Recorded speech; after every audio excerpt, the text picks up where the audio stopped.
ஹalleluya. கர்த்தருடைய பரிசுத்த நாமத்துக்கு மகிமை உண்டாவதாக. இந்த வேளை நாம் வாசிக்கும்படியாக தெரிந்து கொண்ட வேதபகுதி வெளிப்படுத்தின விசதம் 14:13 வசனம். 14ஆம் அதிகாரம் 13ஆம் வசனம். பின்பு பரலோகத்திலிருந்து ஒரு சத்தம் உண்டாக கேட்டேன். அது கர்த்தருக்குள் மறிக்கிறவர்கள் இது முதல் பாக்கியவன்கள் என்று எழுது. அவர்கள் தாங்கள் பிரயாசங்களை விட்டெழுந்து இளைப்பார்கள். அவர்களுடைய கிரியையும் அவர்களோடு கூட போகும் ஆவியானவரும் ஆம் என்று திருவுள்ளம் பற்றினார் என்று சொல்லிட்டு வெளிப்படுது. இதுல சொல்லப்படுது, பரலோகத்திலிருந்து ஒரு சத்தம் உண்டாக கேட்டேன். எங்கிருந்து சத்தம் உண்டாகிறது? பரலோகத்திலிருந்து சத்தம் உண்டாகிறது. பரலோகத்திலிருந்து ஒரு சத்தம், என்ன சத்தம் உண்டாகிறது என்றால், இது முதல் கர்த்தருக்குள் மறிக்கிறவர்கள் பாக்கியவான்கள் என்று எழுது என்று சொல்லி அங்கிட்டு ஒரு சத்தம் உண்டாகிறது பரலோகத்திலிருந்து. நம் அநேக சத்தங்களை நம்ம கேட்கிறோம். பூமியில மனுஷர்கள் போடுகிற சத்தங்க தெரியும், பிள்ளைகள் போடுகிற சத்தம் தெரியும். அநேகர் என்ன செய்யணும்னா நம்ம போற வழிகளில் பல சத்தங்களை கேட்கிறோம். ஆனா பரலோகத்திலிருந்து என்ன செய்கிறதுன்றா ஒரு சத்தம் உண்டாகிறது. அது என்ன சொல்லுகிறதுன்னா, கர்த்தருக்குள் மறிக்கிறவர்கள் பாக்கியவான்கள் என்று எழுது. கர்த்தருக்குள் மறிக்கிறவர்கள் பாக்கியவான்கள்.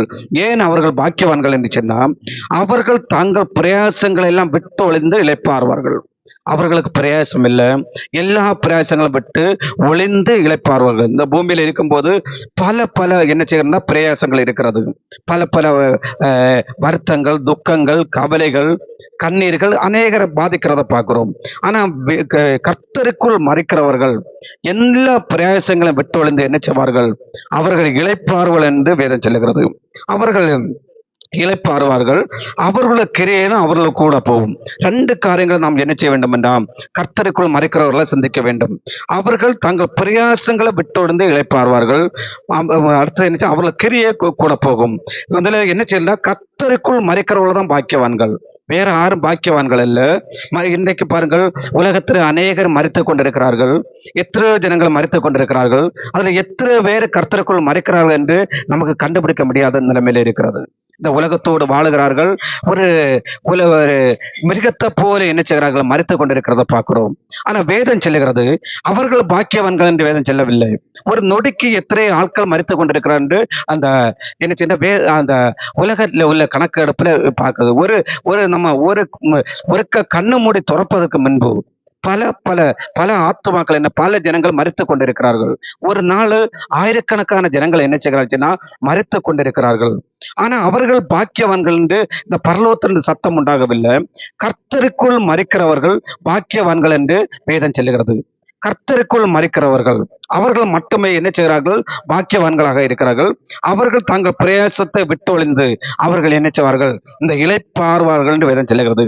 ஒரு இளைப்பாறுதல் கிடைக்கும் கர்த்தருக்குள் மறிக்கிறவர்களுக்கு. கர்த்தருக்குள் வாழுகிறவர்களுக்கு, கர்த்தருக்குள் மறிக்கிறவர்களுக்கு என்ன செய்யுச்சுன்னா ஒரு இளைப்பாறுதல் கிடைக்கிறத பார்க்கிறோம். இந்த கர்த்தருக்குள் மறிக்கிறவர்களுக்கு அவர்கள் ஏன் பாக்கியவான்கள் சொன்னா, முதலாவது அவங்க பிரயாசத்தை விட்டு ஒழிந்து இளைப்பாறுவார்கள். இரண்டாவது நாம் பார்ப்போம் என்றால் 1 தெசலோனிக்கர் 4:16 வாசியங்கள். 1 தெசலோனிக்கர் 4:16.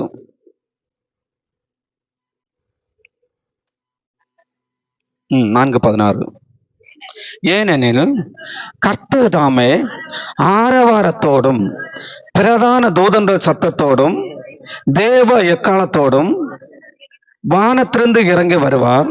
அப்பொழுது கிறிஸ்துவுக்குள் மரித்தவர்கள் முதலாவது எழுந்திருப்பார்கள். அங்க செல்லப்படுகிறது என்ன சொன்னா, கர்த்ததாமே ஆரவாரத்தோடும் பிரதான தூதண்ட சத்தத்தோடும் தேவ எக்காலத்தோடும் என்ன செய்யறா, வானத்திலிருந்து இறங்கி வரப்போகிறார். இயேசு கிறிஸ்து என்ன செய்கிறாச்சுன்னா வானத்திலிருந்து என்ன செய்ய போகிறார்? வரப்போகிறார். அவர் இறங்கி வரப்போகிறார். அவர் வரும்பொழுது என்ன செய்யா, ஏன் இந்த கர்த்தருக்குள் மறிக்கிறவர்கள் பாக்கியவான்கள் என்று சொன்னா, அவர்கள் என்ன செய்வார்கள்? முதலாவது தங்கள் பிரயாசங்களை விட்டொழிந்து இளைப்பாறுவார்கள். இரண்டாவது என்ன செய்கின்றா, கர்த்தர் ஆரவாரத்தோடும் பிரதான தூதன் சத்தத்தோடும் தேவ எக்காலத்தோடு என்ன செய்ய போகிறார்? வானத்திலிருந்து இறங்கி வர போகிறார். அவர் இறங்கி வரும்போது ஆரெல்லாம் கர்த்தருக்குள் மரித்திருக்கிறார்களோ, ஆரெல்லாம் கர்த்தருக்குள் மரித்தார்களோ அவர்கள் என்ன செய்வார்கள்? முதலாவது எழுந்திருப்பார்கள். அந்த முதலாவது எழுந்திருக்கிற பாக்கியம் ஆருக்கு கிடைக்க போகிறதுன்னு சொன்னா, கர்த்தருக்குள் மறிக்கிறவர்களுக்கு. இந்த கர்த்தருக்குள் மறிக்கிறவர்கள் என்ன செய்வார்கள்? கர்த்தருடைய வருகையில முதலாவது எழுந்திருப்பார்கள். அந்த பாக்கியத்தை என்ன செய்வார்கள்? இந்த கர்த்தருக்குள் மறிக்கிறவர்கள் பெற்றுக் கொள்வார்கள். இந்த கர்த்தருக்குள் மறிக்க வேண்டும் என்றால் என்ன செய்ய என்றால் வாழுகின்ற நாட்கள்ல அவருக்கு பிரியமாக வாழ வேண்டும். ஆரெல்லாம் இந்த கர்த்தருக்குள் மறைக்கிறவர்களை இன்னைக்கு பாருங்கள், இந்த கர்த்தருக்குள் மறைக்கிற இந்த பாக்கியத்தை சகல ஜனங்களும் விரும்புகிறார்கள். கிறிஸ்தவர் என்ற பெயர்ல இருக்கின்ற எல்லாரும் என்ன செய்கிறாங்கன்னா, மறிக்கும் போது கர்த்தருக்குள் மறிக்க வேண்டும், இது எல்லாரும் விரும்புகிறார்கள். அப்படி கர்த்தருக்குள் மறிக்க வேண்டும் என்றா, கர்த்தருடைய வருகையில அவர்கள் உயிரோடு எழுந்திருக்க வேண்டும் என்றா எப்படி வாழ வேண்டும் என்று சொன்னா, முதலாவது என்ன செய்ய வேண்டும் என்றா, கிறிஸ்துவுடைய ஆவி உள்ளவர்களாக வாழ வேண்டும்.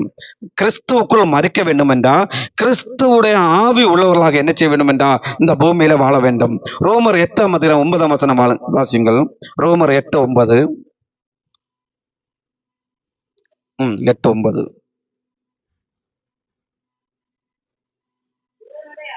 தேவனுடைய ஆவி உங்களில் வாசமாயிருந்தால் நீங்கள் மாம்சத்துக்கு உட்பட்டவர்களாயிராமல் ஆவிக்கு உட்பட்டவராயிருப்பீர்கள்.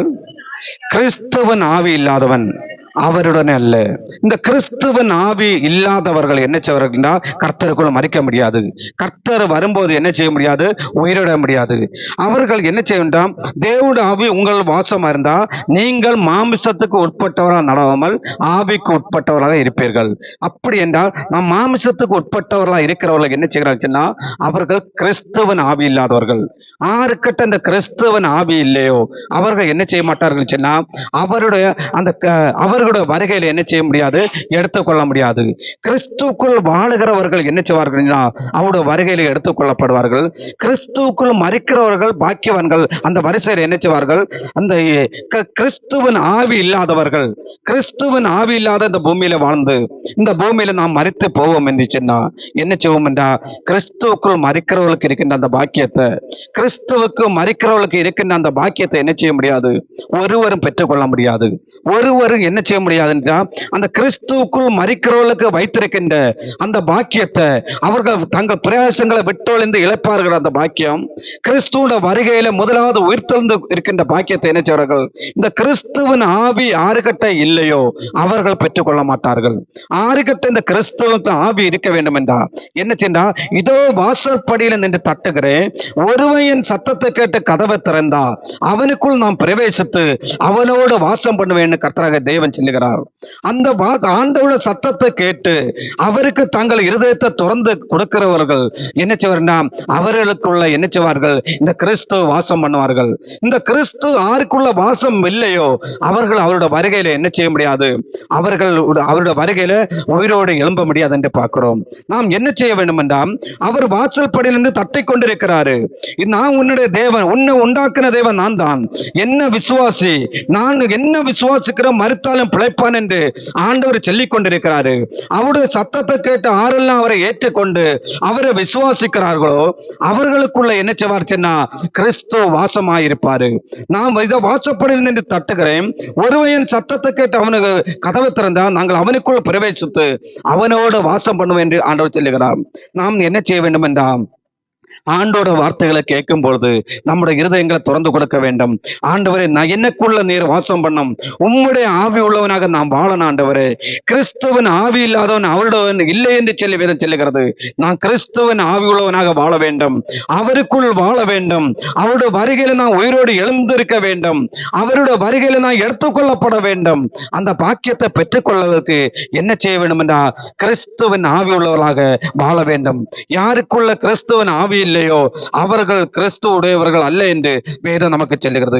கிறிஸ்துவன் ஆவி இல்லாதவன் அவருடன் அல்ல, அவருடன் அல்லாதவன் என்ன செய்ய முடியாது சொன்னா, அவருடைய வருகையில எடுத்துக்கொள்ள மாட்டான், அவன் உயிரோட மாட்டான் என்று பார்க்கிறோம்.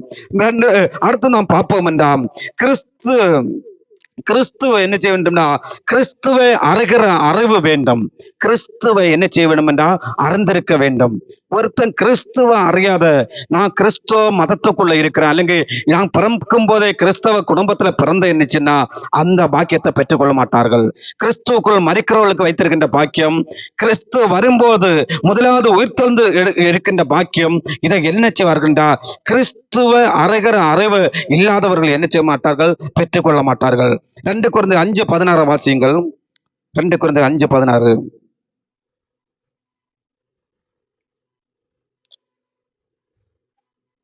ஆகையால் இது முதல் கொண்டு நாங்கள் ஒருவனையும் மாம்சத்தின்படி அறியோம். நாங்கள் கிறிஸ்துவையும் மாம்சத்தின்படி அறிந்திருந்தாலும் இனி ஒருபோதும் அவரை மாம்சத்தின்படி அறியோம். அவரை என்ன செய்ய வேண்டும் என்றால் கிறிஸ்துவை என்ன செய்ய வேண்டும் என்றால் அறிந்திருக்க வேண்டும்.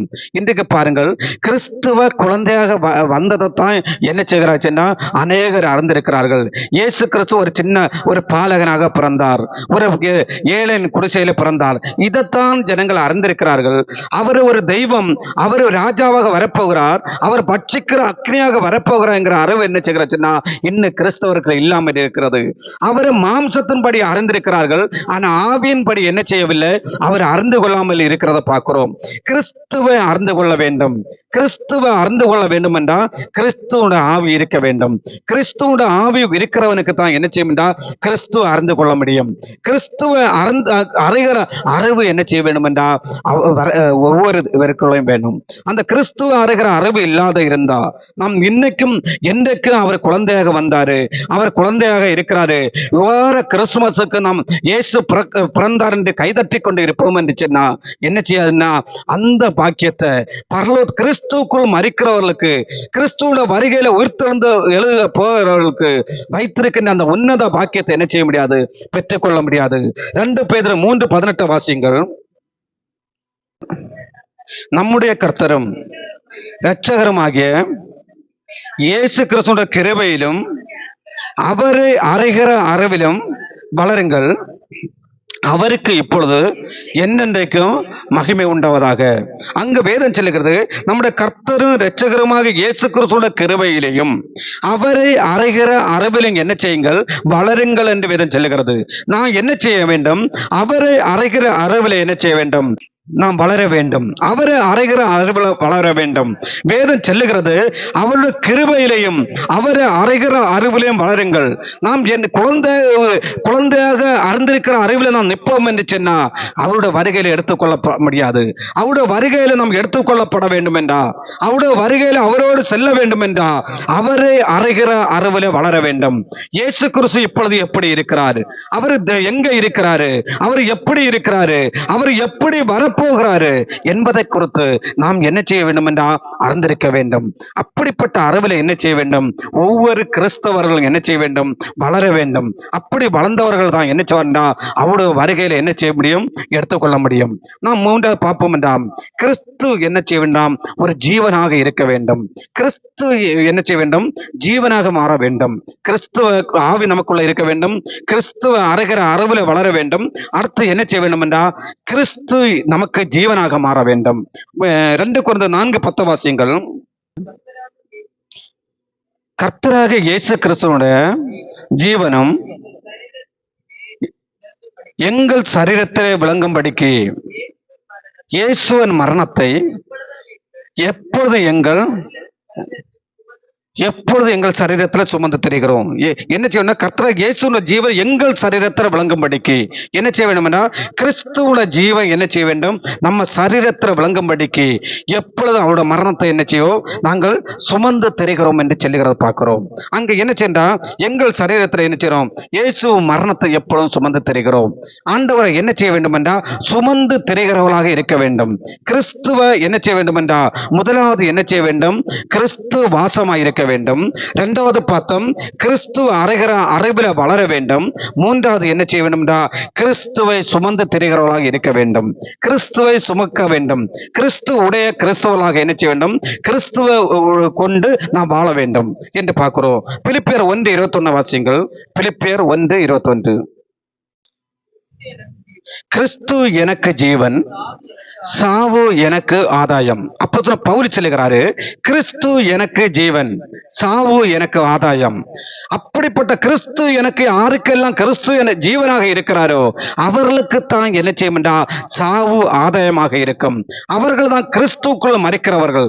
அவர்கள் தான் அந்த பாக்கியவான்களாக மாறுவார்கள். இன்றைக்கு பாருங்கள், அநேகருக்கு என்ன செய்யா பிள்ளைகள் ஜீவனாக இருக்கிறத பார்க்கிறோம். என்னோட பிள்ளை தான் எனக்கு ஜீவன் என்று அநேகர் சொல்லுகிறார்கள். அநேகரை பார்க்கும்போது என்னோட பேர பிள்ளை தான் எனக்கு ஜீவன் என்று சொல்லுகிற அநேகரை பார்க்கிறோம். அநேகரோட பார்க்கும்போது என்னோட மனைவி தான் எனக்கு ஜீவன் என்று சொல்லுகிறத பார்க்கிறோம். அநேகரை பார்க்கும்போது என்னோட புருஷன் தான் எனக்கு ஜீவன் என்று சொல்லுகிறார்கள். நமக்கு ஆறுன்றா வேதம் சொல்லுகிறது, கிறிஸ்து எனக்கு ஜீவனாக இருக்க வேண்டும். ஆருக்கெல்லாம் அந்த கிறிஸ்து ஜீவனாக இருக்கிறார்களோ அவர்கள் அவருடைய வருகையில என்ன செய்வார்கள்? எடுத்துக்கொள்ளப்படுவார்கள். அவர்கள் மரித்து போனவரை என்ன செய்வார்கள்? கிறிஸ்து வரும்போது முதலாவது என்ன செய்வார்கள்? உயிரோடு எழும்புவார்கள். அவர்கள் தான் பாக்கியவான்கள் வேதம் சொல்லுகிறது. அந்த கிறிஸ்துக்குள் மரிக்கிறவர்கள் தான், கிறிஸ்து தங்கள் ஜீவனாக கொண்டு வாழ்ந்து மரிக்கிறவர்கள் தான் பாக்கியவான்களாக இருப்பார்கள். அல்லாத நாம் என்ன செய்வோம்? ஒரு கிறிஸ்தவனாக வாழ்ந்தோம், கிறிஸ்தவனாக பிறந்தோம், அப்படி மரிப்போம் என்று சொன்னா இந்த பரலோக பாக்கியத்தை தேவன் வைத்திருக்கின்ற யுகா யுகமாக நாம் வாழப்போகிற ஆயிரம் ஆண்டு காலமாக நமக்கு வைத்திருக்கின்ற பாக்கியத்தை என்ன செய்வோம்? இழந்து போவோம் என்று பார்க்கிறோம். நாம் என்ன செய்ய வேண்டும் என்றால் கிறிஸ்து நமக்கு ஜீவனாக என்ன செய்ய வேண்டும்? மாற வேண்டும். அப்படி மாறப்பட்டவர்களுக்கு தான் என்ன செய்யும்டா அந்த பாக்கியம் கிடைக்கும் என்று பார்க்கிறோம். அடுத்து பார்ப்போம்டா, கிறிஸ்துவோட சிந்தை உடையவர்களாக வாழ வேண்டும். பிலிப்பியர் 2:5 வாசியுங்கள். பிலிப்பியர் 2:5. கிறிஸ்து இயேசுவில் இருந்த சிந்தையே உங்களிலும் இருக்க வேண்டும். கிறிஸ்து இயேசுவில் இருந்த சிந்தையே உங்களிலும் இருக்க கடவுதுன்னு வேதம் சொல்லுகிறது. கிறிஸ்து இயேசுவில் என்ன சிந்தை இருந்ததோ அதே சிந்தை உடையவர்களாக என்ன செய்ய வேண்டும்? அவருடைய பிள்ளைகள் வாழ வேண்டும். நாம் கிறிஸ்தவர் என்று வாழ்கிறோம். கிறிஸ்துவ சிந்தை உடையவர்களாக வாழ்ந்தால் மட்டும்தான் என்ன செய்ய முடியும்டா? நமக்கு பரலோகத்துல அநேக பாக்கியங்கள் வைக்கப்பட்டிருக்கிறது. உன்னதத்தில் அநேக பாக்கியங்கள் வைக்கப்பட்டிருக்கிறது. ஆண்டவர் என்ன செய்கிறார்னா வரப்போகிறாரு. அவர் வரும்பொழுது அவருக்குள் வாழுகிறவர்கள், அவருக்குள் மறைக்கிறவர்கள் என்ன செய்வா? அந்த முதலாம் உயிர்த்தெழுதல்ல பங்கெடுப்பார்கள். அவர்களுக்கு வேண்டி அங்க தேவனுக்கு ஒப்பாக நாம் வாழ போறோம்னு வேதம் சொல்லுகிறது. அவ்வளவு பாக்கியங்களை என்ன செய்கிறார்? தேவன் அங்க வைத்திருக்கிறார். நட்சத்திரங்களை போல பிரகாசிப்பார்கள், சூரியனை போல பிரகாசிப்பார்கள் என்று சொல்லி தேவ பிள்ளைகளை பற்றி சொல்லுகிறது. இப்படிப்பட்ட உன்னத பாக்கியங்கள் எல்லாம் பரலோகத்தில் என்ன செய்கிறது? அவருடைய பிள்ளைகளுக்காக வைத்திருக்கிறது. இந்த பாக்கியங்களை நாம் பெற்றுக்கொள்ள வேண்டும் என்றா என்ன செய்ய வேண்டும் என்றா இந்த பூமியில வாழும்போது கிறிஸ்துவ சிந்தை உடையவர்களாக என்ன செய்ய வேண்டும்? வாழ வேண்டும். கிறிஸ்து இயேசுக்குள்ள என்ன சிந்தை இருந்ததோ அந்த சிந்தை உடையவர்களாக என்ன செய்ய வேண்டும் என்றால் நாம் வாழ வேண்டும் என்று வேதம் சொல்கிறது. 1 கொரிந்தியர் 2:16 வாசியுங்கள். 1 கொரிந்தியர் 2:16.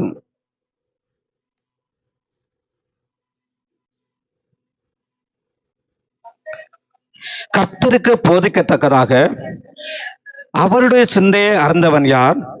எங்களுக்கோ கிறிஸ்தவன் சிந்தை உண்டாயிருக்கிறது. அப்போ பவுல் சொல்லுகிறான், எங்களுக்கு, நாங்கள் ஒரு கூட்டம் ஜனங்கள் இந்த கிறிஸ்துவ பின்பற்றி கொண்டிருக்கிறோம், எங்களுக்கு என்ன செய்கிறதாம்? கிறிஸ்துவ சிந்தை உண்டாயிருக்கிறது என்று சொல்லி அவர் அங்க சாட்சியாக சொல்லுகிறத பார்க்கிறோம். நமக்கு என்ன செய்ய வேண்டும் என்றா இந்த கிறிஸ்துவன் சிந்தை என்ன செய்ய வேண்டும்? உண்டாயிருக்க வேண்டும். கிறிஸ்துவிட்ட என்ன சிந்தை இருந்தது? 1 பேதுரு 4:1 வாசியுங்கள்.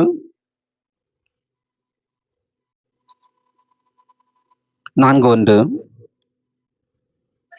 இப்படி இருக்க கிறிஸ்து நமக்காக மாம்சத்திலே பாடுபட்டபடினால் நீங்களும் அப்படிப்பட்ட சிந்தையை ஆயுதமாக தரித்துக் கொள்ளுங்கள். கிறிஸ்து என்ன செய்தார் என்றால் நமக்காக மாம்சத்தில் பாடுபட்டார். நமக்காக, அவருக்காக பாடுபடவில்லை, நமக்காக என்ன செய்தார்? மாம்சத்தில் பாடுபட்டார். அப்படிப்பட்ட சிந்தையை நீங்கள் ஆயுதமாக தரித்துக் கொள்ளுங்கள். நாம் என்ன செய்ய வேண்டும்? மற்றவர்களுக்காக என்ன செய்ய வேண்டும் என்றால் பாடுபட வேண்டும். மற்றவர்களை கிறிஸ்துக்களை கொண்டு வர பாடுபட வேண்டும். மற்றவர்கள் சந்தோஷமாக இருப்பதற்காக நாம் பாடுபட வேண்டும். மற்றொரு தேசத்தில் ஒரு ஆள் கஷ்டப்படும் போது அவர்களுக்கு ஆறுதலை செல்ல வேண்டும். அவர்களுக்கு என்ன செய்ய வேண்டும் என்றால் நம்ம என்ன செய்ய வேண்டும் என்றால் ஒரு நம்மளை முடிந்த நன்மைகளை செய்ய வேண்டும். இப்படி என்ன செய்ய வேண்டும் என்றால் கிறிஸ்து மாம்சத்தில் பாடுபட்டபடினால அப்படிப்பட்ட சிந்தை என்ன செய்ய வேண்டும்? நான் அவருடைய பிள்ளைகள் ஆயுதமாக தரித்துக் கொள்ள வேண்டும் என்று இந்த வேதம் நமக்கு கற்றுத்தருகிறத பார்க்கிறோம். அடுத்து நாம் வாசிப்போம் என்றால் கிறிஸ்துவில இருந்த பொறுமை என்ன செய்ய வேண்டும்? நம்முடைய இருக்க வேண்டும். கிறிஸ்துக்குள்ள இருந்த பொறுமை என்ன செய்ய வேண்டும்? அவருடைய பிள்ளைகளுக்குள்ள இருக்க வேண்டும். 2 தெசலோனிக்கேயர் 3:5 வாசியுங்கள். 2 தெசலோனிக்கேயர் 3:5. கர்த்தர் உங்கள் இருதயங்களை தேவனை பற்றும் அன்புக்கும் கிறிஸ்துவின் பொறுமைக்கும் நேராக நடத்துவராக. கிறிஸ்துவன் பொறுமை, கிறிஸ்துவில் இருந்த பொறுமை என்ன செய்ய வேண்டும் என்றால் நமக்குள்ள இருக்க வேண்டும். கிறிஸ்துவுக்குள்ள, கிறிஸ்துவோட வருகையில போக வேண்டும். கிறிஸ்துவ எப்போ வந்தாலும் அவருடைய ராஜ்யத்துல போக வேண்டும். இந்த உலகத்தோடு நாம் அழிந்து போகக்கூடாது. நம்ம என்ன செய்ய வேண்டும்? ஒவ்வொருவரும் கிறிஸ்துவோடு போக வேண்டும். அவருடைய வருகையில அந்த முதலாம் ஒருத்தரில் பங்கு பெற வேண்டும் என்று வாஞ்சிக்கிற தேவ பிள்ளைகள் என்ன செய்ய வேண்டும் என்றால் கிறிஸ்துவோட பொறுமையுடையவர்களாக இருக்க வேண்டும். நாம் என்ன செய்ய வேண்டாம்? நமக்கு விரோதமாக ஒரு ஆள் பேசினா பொறுமையா இருக்க வேண்டும். ஒரு ஆள் நம்ம கெட்ட வார்த்தை பேசும்பொழுது பொறுமையா இருக்க வேண்டும். ஒரு ஆள் நம்ம செய்யாததை செஞ்சதாக செல்லும் பொழுது நாம் பொறுமையா அதை சகிக்க வேண்டும். அப்படி அவர்களை பொறுமையா இருக்கும்போது மட்டுமில்லை, அவர்களை நேசிக்கிறவர்களாக என்ன செய்ய வேண்டும்? நாம் மாற வேண்டும். அப்படி இருப்போம் என்று சொன்னதான் அந்த கிறிஸ்துவில் இருந்த சுபாவம் என்ன செய்ய வேண்டும் என்றால் அவருடைய பிள்ளைகளாக நமக்குள்ள என்ன செய்ய வேண்டும்? உருவாக வேண்டும். அடுத்து பார்ப்போம் என்றால் கிறிஸ்துவில் இருந்த அன்பு நமக்குள்ள இருக்க வேண்டும். கிறிஸ்துவில் இருந்த அன்பு இல்லை என்று சொன்னா நாம் என்ன செய்ய வேண்டாம்? அன்பு இல்லை என்று சொன்னா எல்லாம் சிரமமாக போய்விடும். அன்பு இருக்க வேண்டும். பாருங்கள், 2 கொரிந்தியர் 5:14 வாசியங்கள். 2 கொரிந்தியர் 5:14.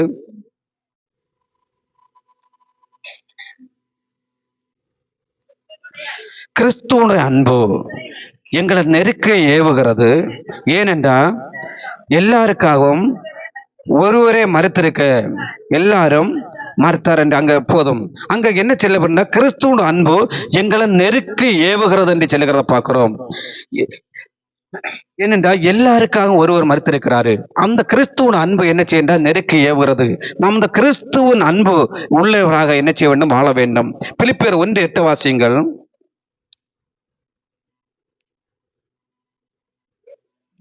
இயேசு கிறிஸ்துவில் உருக்கமான அன்பிலே உங்கள் எல்லோரும் மேலும் எவ்வளவு வாஞ்சா இருக்கிறேன் என்பதற்கு தேவனே எனக்கு சாட்சி என்று சொல்லுகிறப்ப அப்போ பவுல் சொல்லுகிறான்,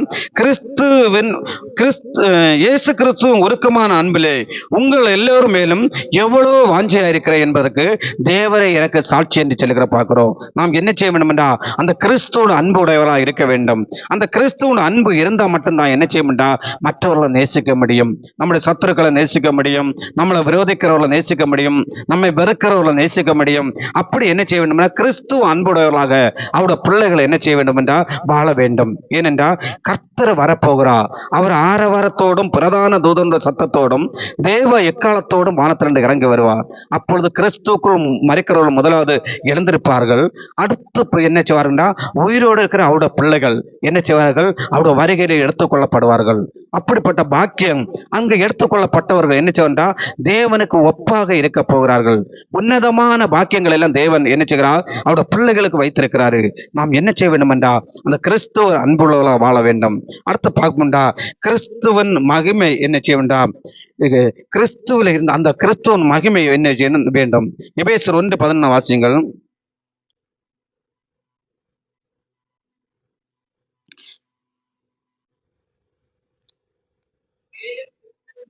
மேலும் கிறிஸ்துவ மேல் முன்னே நம்பிக்கை இருந்த நாங்கள் அவருடைய மகிமைக்கு புகழ்ச்சியாக இருக்கிறோம். மாதிரி அங்க என்ன சென்றா கிறிஸ்துவ மேல் முன்ன நம்பிக்கை இருந்த நாங்கள் அவருடைய மகிமைக்கு புகழ்ச்சியாக இருக்கிறோம் என்று சொல்லுகிற பார்க்கிறோம். கிறிஸ்துவன் மகிமைக்கு என்ன செய்ய வேண்டும் என்றால் நாம் புகழ்ச்சியாக இருக்க வேண்டும். நம் நிமித்தம் என்ன செய்ய வேண்டும்னா கிறிஸ்துவ நாம மகிமைப்பட வேண்டும். கிறிஸ்துவ மகிமைப்பட வேண்டும். அதுதான் வேதம் சொல்லுகிறது. அவருடைய பிள்ளைகள் நிமித்தம் கிறிஸ்துவ என்ன செய்ய வேண்டும்? மகிமைப்பட வேண்டும். 2 தெசலோனிக்கேயர் 2:14 வாசியுங்கள்.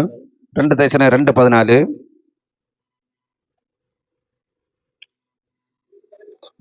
2:14. நீங்கள் நம்முடைய கர்த்தராக இயேசு கிறிஸ்துவுடைய மகிமையை அடையும் பொருட்டாக எங்கள் சுவிசேஷத்தினாலே அந்த இரட்சிப்புக்கு அவர் உங்களை அழைத்தார். அவருக்கு என்னத்துக்கு அழைத்திருக்கிறா? அந்த கிறிஸ்துவனுடைய மகிமையை அடையும் பொருட்டாக அந்த இரட்சிப்புக்காக என்ன செய்கிறாச்சுன்னா ஒவ்வொருவரையும் தேவன் அழைத்து கொண்டிருக்கிறத பார்க்கிறோம். அவர் எதற்காக அழைத்திருக்கிறாரு? அந்த மகிமையை அடையும்படியாக. அந்த மகிமை அடையும்படியாகத்தான் இந்த இரட்சிப்புக்கு தேவன் என்ன செய்கிறாரு? ஒவ்வொருவரையும் அழைக்கிறத பார்க்கிறோம். கிறிஸ்து வருவாரு. அவர் வரும்போது அந்த மகிமையில என்ன செய்ய வேண்டும் என்றால் பிரவேசிக்க ஒரு ஆயத்தத்தோடு ஒரு பாக்கியத்தோடு என்ன செய்ய வேண்டும் என்றால் நாம் வாழ வேண்டும். ஏனென்றால் வெளிப்படுத்துற விஷயம் 14:13 பரலோகத்திலிருந்து ஒரு சத்தம் உண்டாக கேட்டேன். அது கர்த்தருக்குள் மறிக்கிறவர்கள் இது முதல் பாக்கியவான்கள் என்று எழுது. அவர்கள் தங்கள் பிரயாசங்களை எல்லாம் விட்டொழிந்து தங்கள் படுக்கைகளில் என்ன செய்வார்கள், அவர்கள் இளைப்பாறுவர் என்று வேதம் சொல்லுகிறது. அவர்கள் என்ன சென்றால் தாங்கள் படுக்கைகளில் இளைப்பாற வேண்டும் என்று சொன்னா நாம் இந்த பூமியை விட்டு போகும்போது நமக்கு ஒரு இளைப்பாறுதல பிரவேசிக்க வேண்டும் என்று சொன்னா நம் மனுஷ வாழ்க்கை என்னைக்கு முடியும் என்று சொல்ல முடியாது. மனுஷன் பாருங்கள், இன்றைக்கு நைட்டு உறங்குகிறாள், காலையில கேட்கும் பொழுது அந்த ஆள் மரித்து போனதுன்னு சொல்லுகிறது. நம்மகிட்ட 2 நாளத்துக்கு முன்ன பேசிக் கொண்டிருக்கிறார்கள், அந்த விசாரத்தை பார்க்கும்போது அந்த ஆள் மரித்தாச்சு என்று சொல்லுகிறார்கள். இப்படிப்பட்ட மனுஷனுக்கு ஒரு கேரண்டி இல்லாத ஒரு நாட்கள்ல நாம் வாழ்ந்து கொண்டிருக்கிறோம். நாம் வாழுகின்ற இந்த நாட்கள்ல கர்த்தருக்குள் வாழுங்கள். கர்த்தருக்குள் வாழும்போது இந்த பூமியில இருக்கும்போது அவருடைய சமாதானம் நம்ம வாழுக செய்யும். அவர் நமக்கு சமாதானத்தை தருவாரு, நமக்கு சந்தோஷத்தை தருவாரு, துக்கத்தை சந்தோஷமா மாற்றுவாரு, நம்முடைய இருதயத்தின் வாஞ்சைகளை நிறைவேற்றுவாரு, நமக்கு என்னெல்லாம் ஆசைப்படுகிறோமோ எல்லாம் தருவாரு. ஆனா முதலிடம் கர்த்தரை கொடுக்க நாம் என்ன செய்ய வேண்டும் என்றா இந்த நல்ல வேளையில ஆண்டவருக்கு முதலிடம் கொடுக்க அவரு கிறிஸ்துவின் ஆவி உடையவர்களாக நாம் வாழுவோம். ஆண்டவருக்கு முதலிடத்தை நம்முடைய இருதயத்துல முதல் இடம் ஆண்டவருக்கு நம்முடைய இருதயத்தை ஒப்பு கொடுத்து அந்த முதலிடத்தை ஆண்டவருக்கு கொடுக்க இந்த வேளையில நாம் ஆண்டவரை நோக்கி நாம் ஜெபிப்போம். சோத்திர ஆண்டவரே, சோத்திரம் சோத்திரம் சோத்திரம் தேவனே, பரிசுத்த தேவனே. அப்பா, கர்த்தருக்குள் மறிக்கிறவர்கள் இது முதல் பாக்கியவான்கள் என்று எழுதுன்னு சொல்லி பரலோகத்திலிருந்து ஒரு சத்தம் உண்டாகினதை நாங்கள் வேதத்துல வாசித்தோம் ஆண்டவரே. அவர்கள் பாக்கியவான்கள் ஆண்டவரே, கர்த்தருக்குள் மறிக்கிறவர்கள் பாக்கியவான்கள் என்று ஆண்டவரே. பூமியிலிருந்து சத்தம் உண்டாகவில்லை ஆண்டவரே, பரலோகத்திலிருந்து சத்தம் உண்டானது ஆண்டவரே, பரலோகத்திலிருந்து சத்தம் உண்டானதப்பா. கர்த்தருக்குள் மறிக்கிறவர்கள் பாக்கியவான்கள் என்று பரலோகத்திலிருந்து சத்தம் உண்டாகி இருக்கிறதப்பா. பூமியில ஒரு மனுஷன் சொன்னதில்லை ஆண்டவரே. அப்பா, பூமியில ஒரு மனுஷன் இதை அறிவித்தது இல்ல, பரலோகத்திலிருந்து ஒரு சத்தம் உண்டானது ஆண்டவரே. அந்த சத்தம் என்ன என்று பார்த்தா கர்த்தருக்குள் மறிக்கிறவர்கள் பாக்கியவான்கள் என்று சொல்லுகிறது. அந்த பாக்கியத்தை ஆண்டவரே அந்த பூமியில வார்கள் உமது பிள்ளைகள் பெற்றுக் கொள்ளத்தக்கதாக எப்படி எப்படி வாழ வேண்டும் என்பதை குறித்து ஆண்டவரே நாங்கள் இந்த வேளையில் நாங்கள் சிந்தித்தாப்பா. ஆண்டவரே, கிறிஸ்துவ ஆவி உடையவராக வாழ வேண்டாப்பா. கிறிஸ்துவின் ஆவி உடையவனாக வாழ்ந்தா மட்டும்தான் அவருடையவனாக வாழ முடியும் ஆண்டவரே. அந்த பாக்கியத்தை உமது பிள்ளைகள் பெற்றுக் கொள்ள வேண்டாம், கிறிஸ்துவ ஆவி உள்ளவராக வாழ வேண்டாம் ஆண்டவரே. அப்பா, அந்த உன்னத பாக்கியங்களை இழந்து போகிறது ஆண்டவரே. கர்த்ததாமே ஆரவாரத்தோடும் பிரதான தூதர் சத்தத்தோடும் தேவ எக்காலத்தோடும் வானத்திலிருந்து வெளிப்படுவாரு. அப்பொழுது கிறிஸ்துவர்களும் மரித்தவர்களும் முதலாவது எழுந்திருப்பார்கள். அப்பா ஆண்டவரே, அப்படி வேதம் சொல்லுகிறது அப்பா. கிறிஸ்துவர்கள் மரித்தவர்கள் தான் உயிரோடு எழுந்திருப்பார்கள். உயிரோடு இருக்கிற கிறிஸ்துவுக்கு உள்ள வாழ்ந்து கொண்டிருக்கின்ற அவருடைய பிள்ளைகள் மறுரூபமாக்கப்பட்டு என்னால அவரோடு இருக்கின்ற பாக்கியத்தை ஆண்டவரே எல்லாரும் பெற்றுக்கொள்ள இருக்கிறார்களப்பா. ஆண்டவரே, துன்மார்க்கிற தேவனை மறக்கிற எல்லா ஜாதிகளும் நரகத்தில் அழிக்கப்படுவார்கள் என்று வேதம் சொல்லுகிறதப்பா.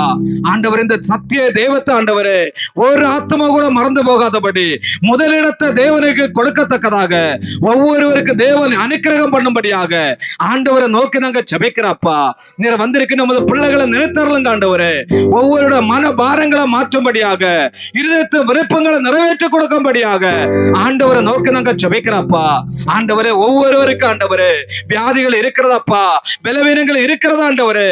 எத்தனையோ வியாதிஸ்தலங்களை மனதுருகிற தேவன் அப்பா, நீர் சுகத்தை கொடுத்த பலத்தை கொடுத்த ஆண்டவரே உமது பிள்ளைகளை நடத்தும்படியாக ஜெபிக்கிறோம். ஆண்டோட இரத்த கோட்டைகளை மறத்துக் கொள்ளுங்கப்பா. ஆண்டோட ஆசீர்வாதங்களை முழுமையா பெற்றுக்கொள்ள உமது பிள்ளைகளுக்கு அனுக்கிரகம் பண்ணும். இந்த நல்ல வேளை தேவ கர்த்தரே ஒப்பு கொடுக்கிறோம். மீது உள்ள பகுதி ஆண்டவர் முழுப்பெரும் நடத்தும். மீட்பர் இயேசுவின் ஜெபிக்கிற நல்ல பிதாவே, ஆமென்.